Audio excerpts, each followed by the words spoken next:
ভিক্ষা না করে কর্ম করে খাওয়া ভালো, কারণ এই ভাইটি আমাদেরকে বুঝিয়ে দিয়েছে।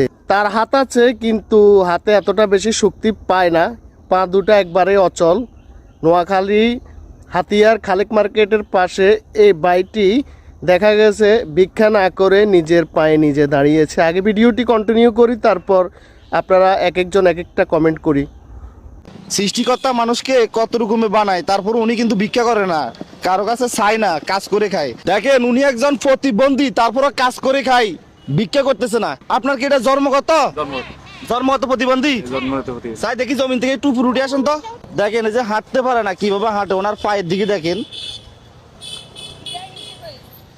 এভাবে হাঁটেন আপনি? হ্যাঁ, তো আপনি তো প্রতিবন্ধী, হাঁটতে পারেন না, তারপরে এখানে যে কৃষি কাজ করতে আসছেন, আপনাদের জমি নাকি অন্য মানুষের কাজ করতে আইছেন? অন্য অন্য অন্য মানুষের কাজ করতে হয়েছে।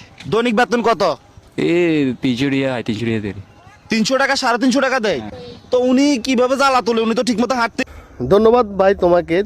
তুমি পঙ্গু থাকা অবস্থায় নিজের কর্মকে ভালোবাসলে, নিজের কর্মকে বেশি গুরুত্ব দিলে, কিন্তু দেখা গেছে যে এক এক মানুষ আছে হাত পা থাকার পরও কাজ করে না।